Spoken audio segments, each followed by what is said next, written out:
Yes, welcome to Home Studio Q&A, where I answer all of your questions about mobile and home recording.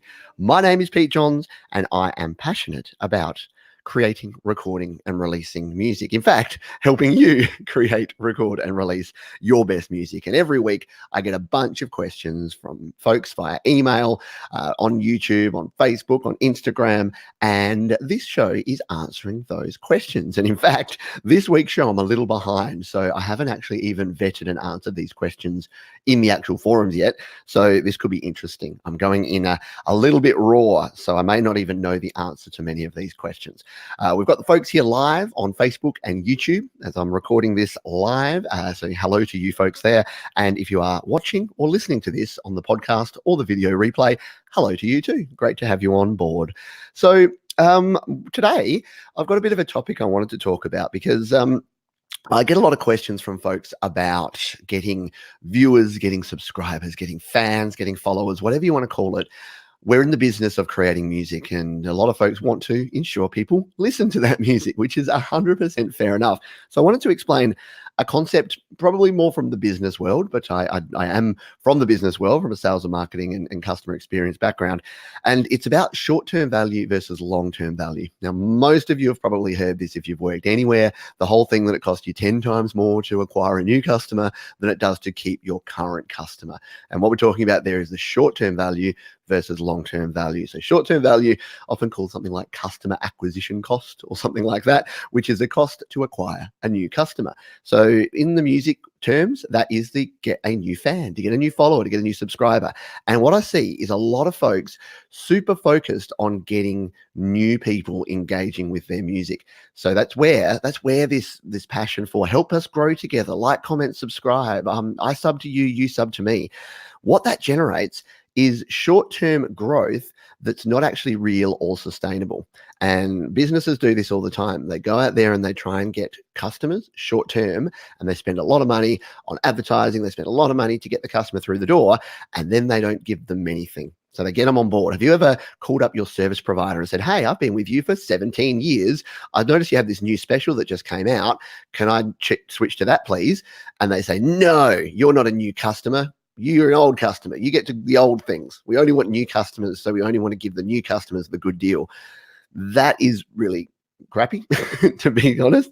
And the musical equivalent of that is if you are going out there chasing new followers, new subscribers, new people to listen to your music, but ignoring the fans that you already have. And it doesn't matter if that's 10 or 100 or 1,000 people, they're the people that are going to help you, because you know what? By providing good music, by engaging with those fans and those followers that already like your music, they're going to tell other people. If you keep pumping out really good content, they're going to tell their friends. And you know what? Their friends are probably people that will actually like your sort of music. If you get 1,000 subscribers because you've gone around to all the comment threads of every video you have ever been to and said, hey, my channel is fire, please subscribe, you're going to get 1,000 subscribers eventually, none of whom will like or watch or listen to any of your content. So that is my story for today, is for those that are asking, how do I get likes, comments, followers, all the rest of it? It is a marathon. It's not a sprint, and it's about being consistent with quality content. So create, record, release your best music, find your niche, find the people that like that sort of music, and that is going to help you with the LTV side, the long-term or the lifetime value of your viewers, your supporters. Let's jump in and talk questions, because I've got a heap to get through, and we're going to get through them now. We'll go to our first question here from Jorge Hernandez. Said, hello, just started watching your videos, very informative, thank you very much. I'm trying to import MIDI files into GarageBand using your instructions, but when I try to play the files on GarageBand, the instruments are all wrong, and I can't find how to edit the MIDI info, the channel, the patch, etc. Now, this is a common problem because GarageBand's MIDI implementation is flawed at best and terrible at worst, if you want to get into the weeds. So if you've got a MIDI file, it's going to be set up in a certain way with certain instruments and certain channels and things. Once that's imported into GarageBand, it's kind of locked down. The only way to change that is to actually change it in another application. So to import it into another editor, export it as a MIDI file once you've cleaned things up and changed around what you need to, and then re-import into GarageBand. Unfortunately, GarageBand has no controls. And the most frustrating one is when it imports drums onto like a piano track, and there's no way to shift it easily within GarageBand. Even though you got the notes right there, you can't just grab them and put them into your drum track. It's stuck as a piano or a melodic instrument. Yeah, it kind of sucks. So hopefully what we'll see in future versions of GarageBand is better MIDI implementation. But for the time being, yeah, it's not so great. So apologies, I couldn't give you a better answer to that one, Jorge, but thank you for being a part of Studio Live today here. We'll move on to this one. Sir, you and your videos regarding GarageBand have become much helpful for me. I have a question. Will Apple GarageBand iOS be updated with time signatures 5/8, 7/8, and 9/8? Yeah, short answer is no. So if you're using GarageBand or a lot of sort of more entry-level digital audio workstations, you tend to find that they support the standard time signatures. So we're talking 3/4, 4/4, and 6/8 time. If you're using something like 5/4 time or 7/8 time or 9/8 time, what you basically need to do is create your own metronome. So I've done this in a video before, and if basically what you need to do is dial in your own drums. So say you want 5/4 time, you put it onto 4/4 time, and then you just play the boom cha cha boom cha boom cha cha boom cha on the beat. You're then not going to be able to exactly use the grid, but you're at least going to be able to use those beats to line things up. And it means loops and things like that won't work and won't align. But at the moment, in GarageBand in particular, that is the best and only way that we can actually use a different time signature outside of those standard ones. So thank you very much for your question there. Question here from Lewis.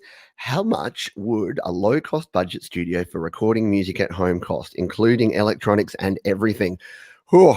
I saw this one briefly, and my answer to this is how long is a piece of string? Because you can spend anything from about $150, I think would be your base level, right up to, many thousands of dollars. So a low-cost budget studio for recording music at home. Now, if you went super budget, so you're going no-name interface, you're going $10 microphone from eBay, you could get away with like $50 or $60. When people come to me and they ask questions like that, I tend to say, you know what, just use, especially if you're on a mobile, just use a pair of headphones and the built-in mic to start with, because you're not going to get enough of an upgrade in the quality if you go too budget. That being said, if you wanted to go somewhere in between, something like a Behringer UM2, which is about a $35, $40 audio interface, is a really good option. And then from the microphone side, you could go something like the MXL 550, a Samson CO1. They're all around the $60 or $70 mark. So I guess if you wanted to go not super budget, but if you wanted to get good quality but not spend a lot, you could do it for around the $100 mark if you shopped wisely. What I would do is probably go a little bit more. So I would probably spend closer to $150, go for something like the Steinberg UR12 or UR22, if you can stretch that, or a Focusrite Solo, and then pick up either a dynamic mic, something like an AKG D5 or a Shure SM58, or something like the Audio-Technica AT2020.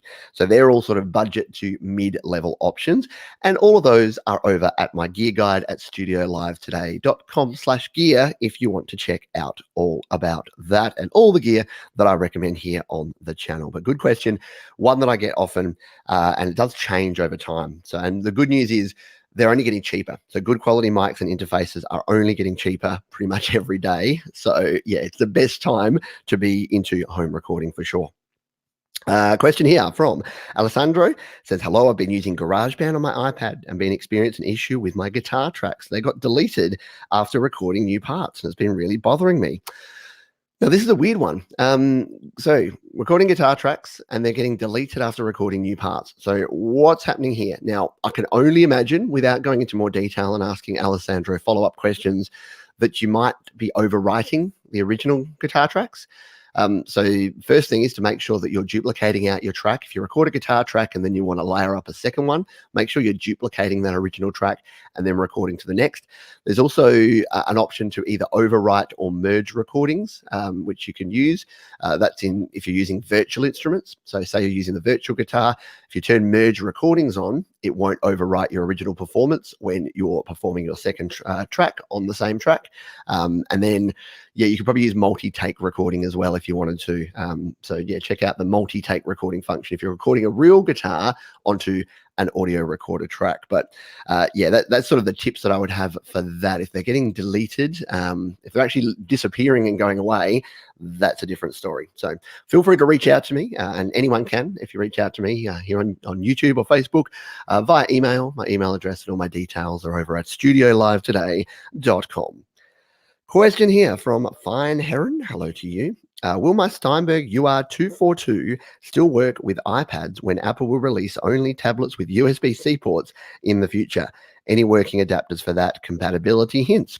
Really good question. So the good news here is that, and from folks that I've been chatting to that I do have the 3rd generation iPad Pro, which does have USB-C, is that it's even easier and it's even more universally accepted, because the Lightning to USB adapter you need to use has the chip, has the made for iPad, what is it, made for iPod, the MFI.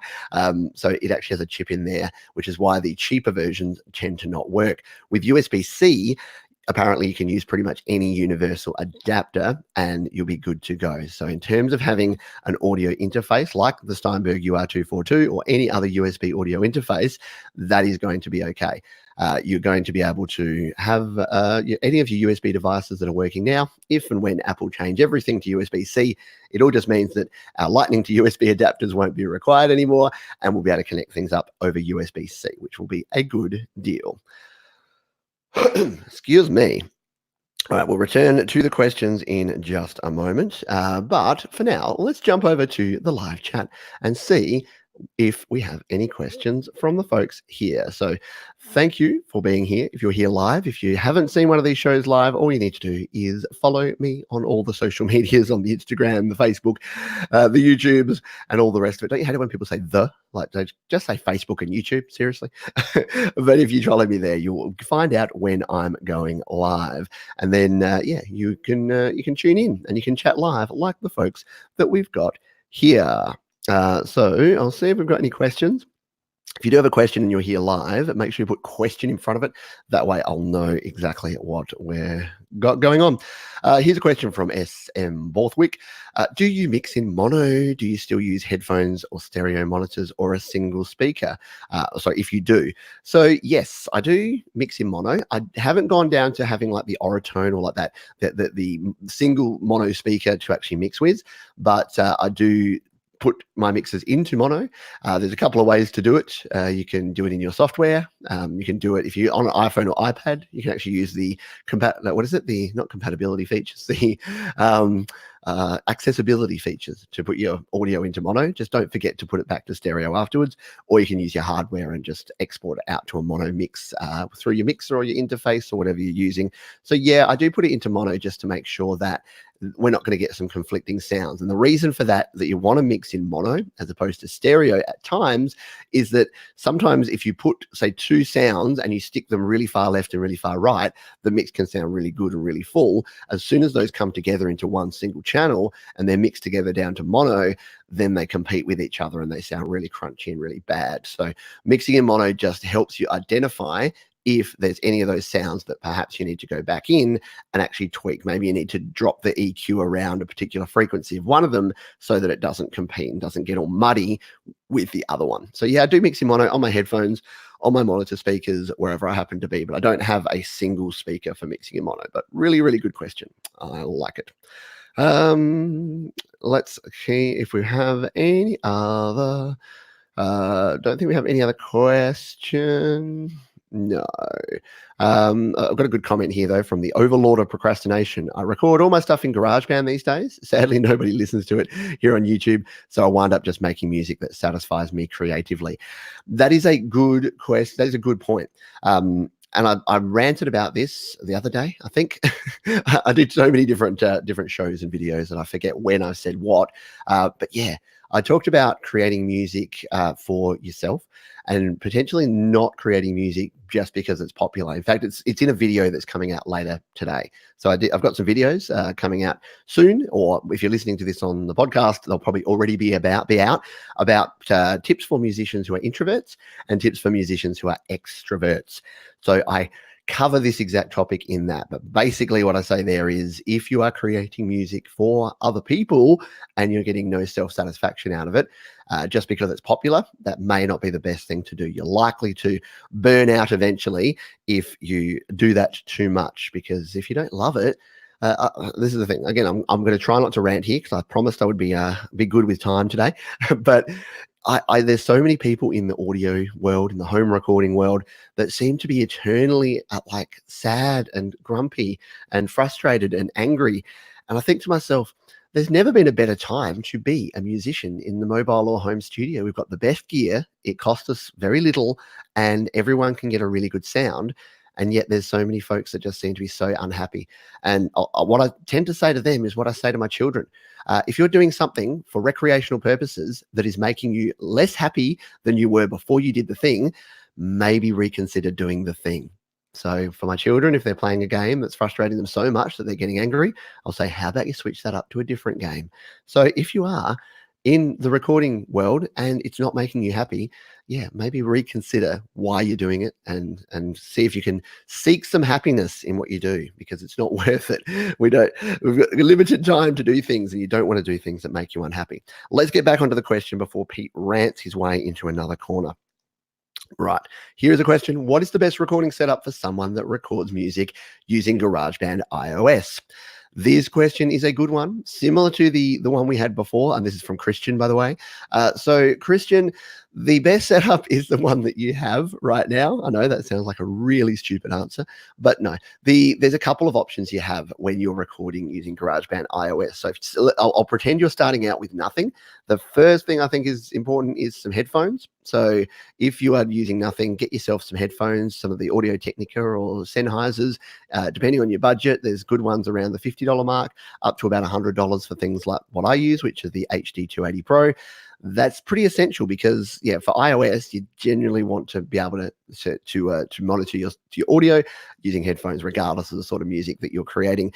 And then about getting the audio in, it really depends on what you're producing. So if you're producing things with live instruments, with guitars, with microphones, with vocals, and the rest, then you will need an audio interface of some sort and a microphone. So the easiest all-in-one kind of solution is something like the iRig. So the iRig Pro HD if you're a guitarist and just need the guitar port, or the Pro IO if you want the flexibility of a microphone and a guitar. And that's plug and play, plug straight in through Lightning, and you can be off to the races.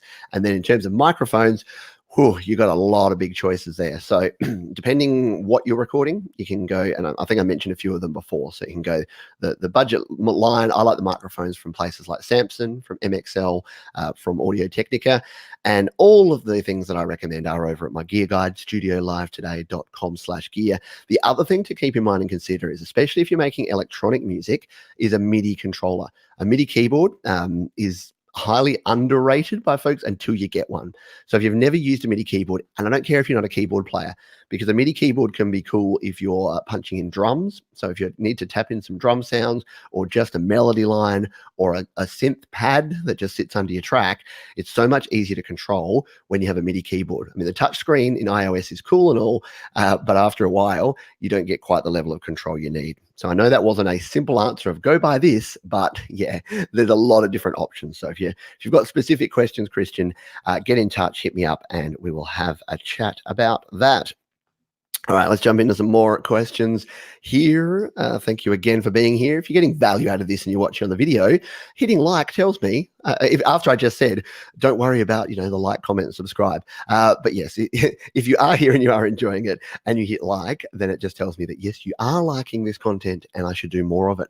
It's basically my barometer for if a bunch of people watch and then like a video, then I go, okay, that's something I'll make more of. And if not many people watch and like a video, then I make less of it. So you control. You're like the survey. You're the judges of the content. And that's not to say I'll only make things that'll be popular, because then I'm going completely against what I just said. But it also means I'll know not to spend a lot of energy putting out content that folks aren't interested in. Anyway, we've got a question here from Iki Gagudugendo. Sorry. Lots of letters together. Very informative channel, but can you do a video about audio interface with more technical aspects? What are the quality indicators of a good audio interface, sample rate, and so on? I found that very confusing. What is better? 96 kilohertz, 48 kilohertz. That'd be helpful. Keep doing your stuff. And it's greets from Germany. So yeah, I actually pointed this user to a video I did about 5 months ago when I first launched my audio USB interface guide, and that's over at studiolivetoday.com/gear as well. And in that guide, I do exactly that. So there's a little Google document there which compares some of the more common USB audio interfaces, and it breaks down: are they 16-bit or 24-bit? Are they 48 kilohertz sampling rate, 96, 192? So all of the different specs, how many inputs, how many outputs they have, all of the rest of it. So if you are in the market, and it sounds like a lot of folks are, because I've had a lot of questions about gear this week, then head over to studiolivetoday.com/gear, and you'll be able to check out my gear guide there. And hopefully that will answer the questions and give you the information that you need. All right, continuing on. Excuse me. Francois says, "Hey Pete, thank you for this video. Very helpful. About the tempo, if possible, could you slow down the tempo to keep up with the info? That would be, which is very valuable, would be appreciated." So I liked this because I was reading this comment and it was about my video about tempo and like tempo changes in GarageBand. And then the viewer had a comment here saying, could you slow down your tempo, please? We can't understand what you're saying. And to be honest, this is the eternal struggle. And you'll notice if you listened and watched my videos 2 years ago, I am speaking at about 70% of the speed that I did then. I used to get very excited and talk about it and say, in this video, we're going to show you how you can record with nothing at all and you can use no gear and you can get a really good recording.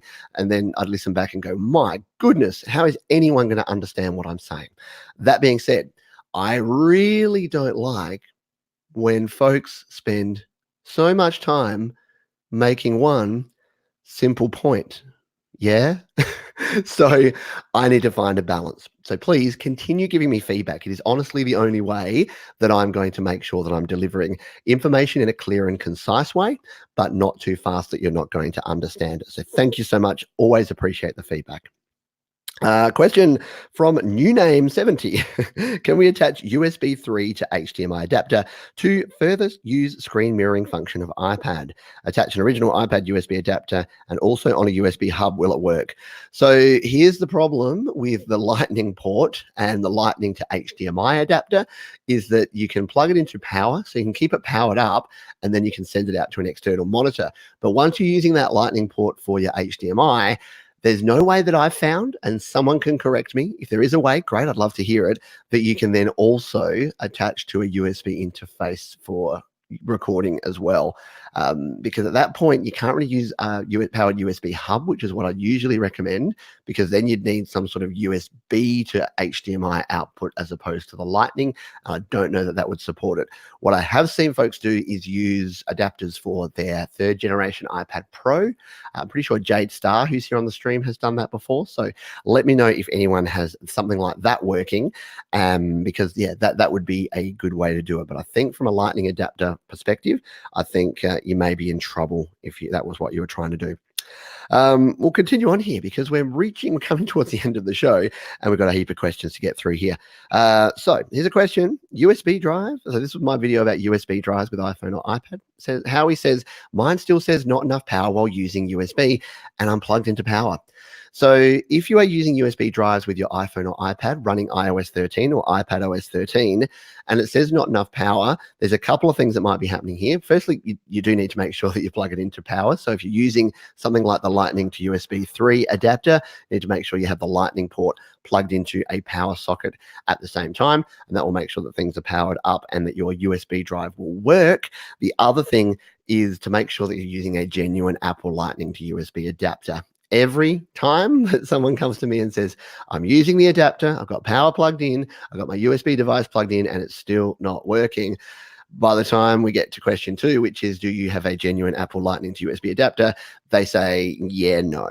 So that is my recommendation, is to make sure that you have the genuine article. Now, I know they cost more, they are more expensive, and I hear you and I feel you. This was $65 Australian, the one I'm holding in my hand. For those on the audio version, that's going to mean a lot to you, but I'm holding a genuine Apple Lightning to USB 3 adapter, and yes, I paid $65 for that. But I paid it 3 years ago, and I've been using it ever since, and it has not skipped a beat. So that is my recommendation for connecting things to your iPhone or iPad. Continuing on here, got a question about merging in GarageBand. Let's have a look at this one. So Carter Walter says, I want to merge two audio tracks. How do I do so? So this is a pretty cool function that we have in GarageBand, is the merge function. So if you're in your GarageBand and you've got two or more tracks that you want to merge together into one audio track, all you need to do is tap on one of the tracks. And now, when I say tap on the tracks, this is where folks get confused. Don't tap on the audio waveform, tap on the actual icon. So the microphone or the guitar or whatever it is, and then you'll get your track menu with things like automation and with merge. You want to tap on merge, select which tracks you want to merge, and then hit the merge button. It'll duplicate your track. So it'll give you a backup of the track, and then it will merge those tracks into a new one, and your new project, your duplicated project, will have those tracks merged down. That's super handy if you want to bring together multiple tracks. Say you're pushing the boundaries of 32 tracks and you want more, grab your 5 backing vocals and merge them all down to one stereo track, and then you're good to go. You'll free up a couple of tracks. So thank you for your question. Very good one. Question here from Adrian. So importing MP3 and WAV files into GarageBand. Adrian says, I did this and I try to put it on the track and it says this file has a 32-bit format and can't be used. What do I do? Now, this is something I haven't come across issues with 32-bit file formats, because it's not something that has ever popped up. It's never mattered before when I've imported things. But then again, I think I've only ever imported 16-bit or 24-bit files. So what this may be is, if it was a WAV file recorded in a digital audio workstation that supports 32-bit floating point, which many of the more modern ones do, what you may need to do is convert that. So convert it down either using the original software that the WAV file was made in, or I'm assuming something like Audio Share would be able to convert even a 32-bit WAV file. I've honestly never used one, so I don't know, but I'm sure that there is a way. And what you want to do is make sure that you get it down to 16-bit or a 24-bit WAV file, so that we can actually do that. Alrighty, let's continue on. We've got Claire here. Says, this is my video about the difference between a USB audio interface and a mixer. Claire says, how do I make sure my mixer or audio interface has XLR input for a condenser mic? So, quick lesson on condenser versus dynamic mic. A condenser microphone, we'll start with a dynamic microphone. Dynamic mic requires no power, so it is not a powered microphone, and you can plug it into any mixer, PA, amplifier, audio interface, regardless of what its setup is. If you want to use a condenser microphone, the device needs to have what's called phantom power. So you're looking for something on the description that says phantom power, or it says 48 volts, or it says some sort of power. It's usually those two, and you turn that on, and then you plug in your condenser mic and you'll be good to go. So check that one out. If you are in the market, check out the specs and make sure. And pretty much every modern interface and mixer has support for phantom power. It's really only old sort of non-USB mixers that are just for live use that may only have support for dynamic mics. But thank you, a good question. Question from Howie. My Apple USB dongle came today. Oh, we've answered that one. Actually, he's asked the same question again. So this is about the too much power on the SanDisk 16 gigabyte. So yeah, and he's now saying my Apple USB dongle came today, but when I plug it in. So that's a bit strange. If it is the genuine Apple article and you're plugging it in and it's still saying it needs more power, that's a bit of a concern, because I've not come across that. If I'm using the genuine Apple article, it's always worked for me pretty well. So hopefully you can get that sorted. Question here from Manuel. We're still on the topic of the USB to Lightning adapter. I tried this with my Behringer USB mixer and recording into my iPad. For some reason, there's some delay with the video compared to the sound. Is there any tips or anything I could do to keep that from happening? So yeah, and this was an important one that I wanted to cover here. We're looking at latency here. So latency, lag, delay is the time that the processing takes between when the actual audio is happening and then when the audio is playing back. And this can cause issues, especially if you're syncing with video or if you're multi-tracking, if you're dubbing over other tracks. Different interfaces and different mixers have different levels of latency, and you want to try and get a mixer or interface that has the lowest possible latency so that you can actually record effectively. Ways around this on any mixer or interface that has latency-free monitoring. So that's where you can actually plug in and monitor your signal, and it will play back and it will play your signal straight away. Because the problem is, if you're monitoring through your digital audio workstation, you're playing or you're singing or you're doing whatever it is, and then it's playing back through your headphones like a quarter of a second later. It sounds really terrible, it's really off-putting, and it's really hard to record when you have that level of latency. So the solution there is to try making sure that you are doing direct monitoring, plugging into the headphone jack of your mixer or of your interface, and then monitoring through that. Not all mixers and interfaces have them. I'm not sure if the Behringer mixer you're talking about does. I haven't used Behringer mixers a lot, but I hope that does help you out and gets you on the right track. We are coming to the end here. I did promise to keep these shows around the 30-minute mark. So I do want to finish up shortly. We're going to miss out on a few of the questions, but we'll hold on to those, and we will check back in because we want to make sure that any questions that we had from the folks that are here on the live stream that we get to as well, because I want to thank them for being here and hanging out with me here on the live show today. Darren has a question here. When you use Reflector on your PC, can you make the projected iPod image full screen on your PC? Good question. So I use Reflector for reflecting. If you're watching the video version, you would have seen the photos that I use from my iPhone that I pop up on the screen, which are folks' questions from over on YouTube. So you can make it full screen. You can stretch it out to pretty much full screen. There is sort of a window that sits around it. So I haven't played with it in full detail, but yeah, you can get it pretty close to full screen. I'm not sure that you can totally full screen it. And Reflector is the software that I use and recommend on my PC if you want to reflect the screen of your iPad or iPhone over onto your screen, onto your PC. We've got a question here from Chipperoo. Hello to you, Chipperoo. Thank you for being a great supporter of the channel here for so long. Any tips on reverb and where to apply it? It can be used at different points with a guitar pedal, track mix and master. Thanks. Yeah, so reverb is one of those interesting sort of effects that is kind of usable in a lot of different scenarios, and I use it on almost everything. Like pretty much everything except my bass and sometimes my drums has at least some sort of reverb on it. I like reverb because it tends to glue your mix together. So I will use reverb on a vocal because I think reverb sounds good on vocal. I'll also use some delay. Delay is also really good to layer in with reverb, especially on a vocal. The same with a guitar. Guitars sound cool when you've got some delay and some reverb on there. And yeah, any piano instruments, any sort of synth sounds and things like that. The reason I like reverb, and if you think about it, if you take a step back and you go, what is reverb derived from? The reason reverb settings are things like room and hall and church and things like that is that originally when a band would play, all the players would be in one space. And the way I look at reverb is that you want to create a space and then put all your instruments in that space.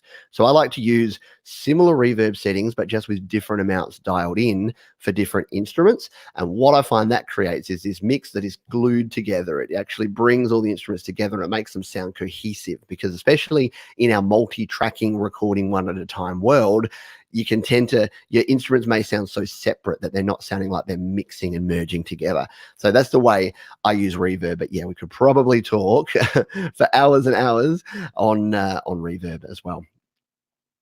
Question here from Wiz. Is there a place to get free or inexpensive plugins for my Nectar LX61 MIDI keyboard? So yes, depending what you're actually wanting to do with it. So MIDI keyboard, what a MIDI keyboard's doing generally is controlling virtual instruments on whatever software you're using. So if you're sending MIDI data, then you're controlling a virtual instrument at the other end. And there is a veritable plethora of different effects and instruments and plugins that you can use a MIDI keyboard with, depending on the software platform you're using. So for GarageBand, you've got all your built-in instruments, but then you can go to the App Store and get for free or purchase any number of third-party apps that are other instruments. And I've been teasing this for a while, and I'm actually going to do the video in the next few days. But I've got the Ravenscroft 275 piano, which is a very nice piano sound. I've been playing around with it the last couple of days.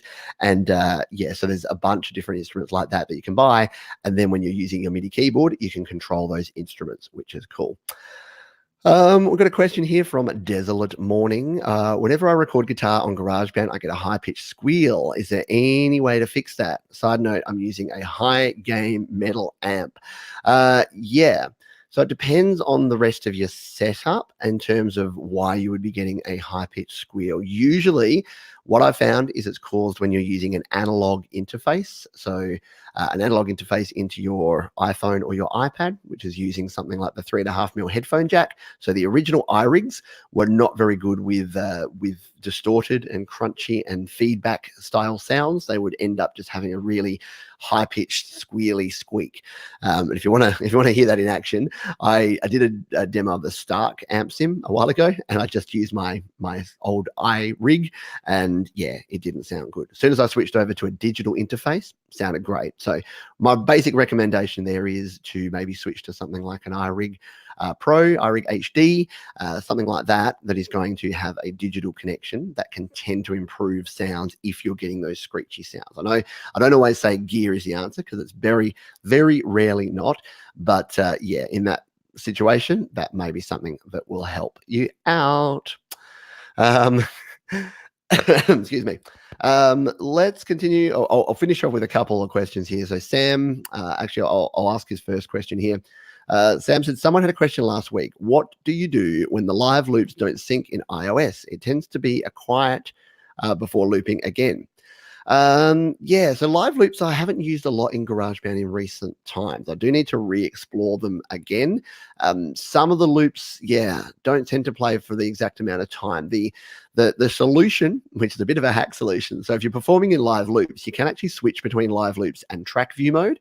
So if you're finding that your loop is not in the right spot, you can go back in and edit it. So you can go back into tracks view and extend it, copy and paste it, move it around. So yeah, if you're having one loop that's particularly like going silent in between parts and you want it to keep playing, then you can go back to that track in your tracks view, extend it out, and then when you go back to live loops and play back, it will be in the right spot. So hopefully that helps you. Now I'll finish off on this question, because again, I could stay here for another hour, but I want to make sure that we keep the show succinct. But here is the question from Sam Ogbonda. Also, how do you deal with gear acquisition syndrome, both for hardware and iOS apps? This is an interesting one. So I'm recording this show Thanksgiving weekend, so right between Black Friday and Cyber Monday. And like most other folks, I'm checking out all of the cool deals that we have on Amazon and all the apps that you can buy. And I'm pretty proud of myself. I've bought one thing for the whole weekend. We'll see by Monday if that still remains the case. But on the show I did about the Black Friday deals, I kind of led in by saying, yeah, don't buy the gear if A, you can't afford it, or B, you don't need it.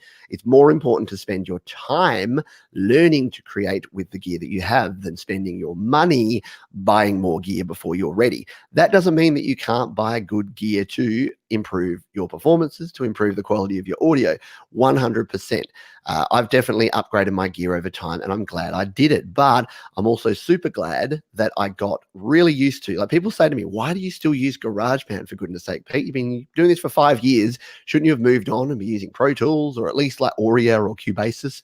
And my answer is, I will eventually, because I've had so many requests from folks to demo them here on the channel. But for the time being, I would have to sacrifice a month or two of creating to learn a new workflow. Now, that doesn't mean you should never learn anything new. You should never buy anything new. But what it means is, don't put the cart before the horse. Make sure that you are skilled enough in what you're doing, that you've learned enough, that you know your craft before you go spending more money getting new things that you then have to spend time learning how to use. So that's not really answering your question, Sam, but that is definitely the way that I look at it is, don't spend all of your time, don't spend all of your money and time researching gear, because the gear is not going to make the difference. And I think when I worked that out, when I started out, and I saw other people who were getting too ahead of themselves and buying, $2,000 worth of audio gear, and their recordings didn't sound any better. In fact, sometimes they sounded worse because they didn't know how to use the gear. And then when they went back to GarageBand, it suddenly sounded great again. So yeah, keep those sort of things in mind. Thank you for being here. I hope you got some value out of this show and you had your questions and some future questions answered. That's why I like Q&A. Sometimes I'll answer a question and it'll be one you didn't even know you had that someone else asked. And that way we can all help each other out. Head over to studiolivetoday.com where you can check out all of the stuff there. You can check out my gear guide, my merchandise, and links to all of the places you can follow me. I'm Pete Johns or Studio Live Today on pretty much all the social media sites. So I hope you engage with me on your platform of choice. And until next time, I will see you next time.